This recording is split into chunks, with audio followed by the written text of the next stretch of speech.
Hello అండి, welcome to our channel. ఇక్కడైతే ఈరోజు పచ్చి జీడిపప్పుతో చికెన్ కర్రీ అయితే చేశానండి. చాలా అంటే చాలా బాగుంది. ఈ పచ్చి జీడిపప్పు ఇయర్లీ వన్స్ వస్తుంది కాబట్టి ఏదో ఒక నాన్ వెజ్ కర్రీలో అయితే వేసి కర్రీ చేసుకుంటారు. చాలా అంటే చాలా బాగుంటుంది. ఎగ్లో వేసుకుంటారు, పచ్చి రొయ్యల్లో వేసుకుంటారు, ములక్కాడ ఇంకా అన్నిట్లో వేసుకుంటారండి. చికెన్లో కూడా వేసుకుంటారు. చాలా బాగుంటుంది. సో ఇవాళ అయితే నేను చికెన్లో వేసి చూపించేది చెప్తాను, చూసేయండి. ఫస్ట్ అయితే మాకు ఈ జీడికాయలు ఎవరిచ్చారనేది చెప్పాలనుకుంటున్నాను.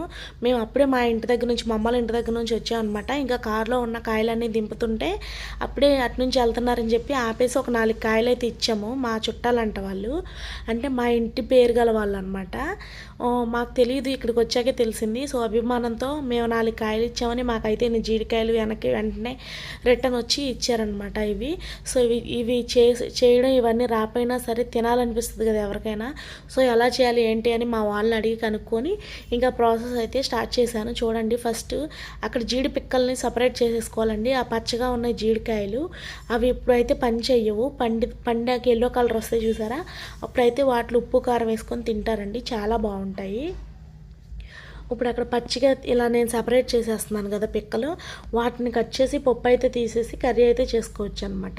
సో అభిమానంగా మనం ఒకటి ఇచ్చామంటే తీసుకొచ్చి ఇన్ని ఇచ్చారంటే వాళ్ళు ఎంత మన మీద కొంచెం ఇష్టం ఉంటే ఇచ్చారనుకోవాలి.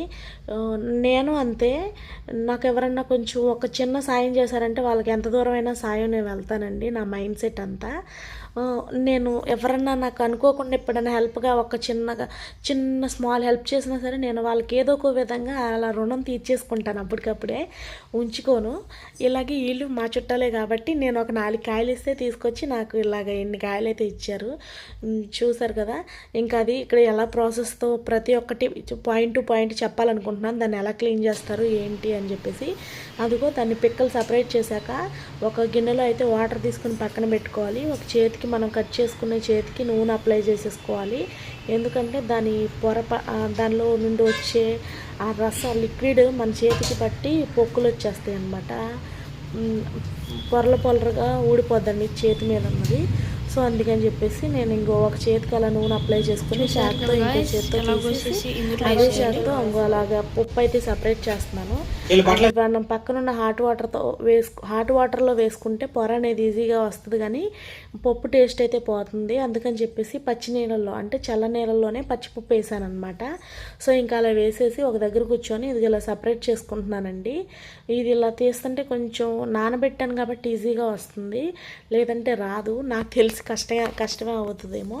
ఇదంతా నేను చాలా సింపుల్ అనుకున్నా కానీ చాలా ప్రాసెస్ పట్టిందండి. గంటన్నర పట్టింది మాకు ఇది.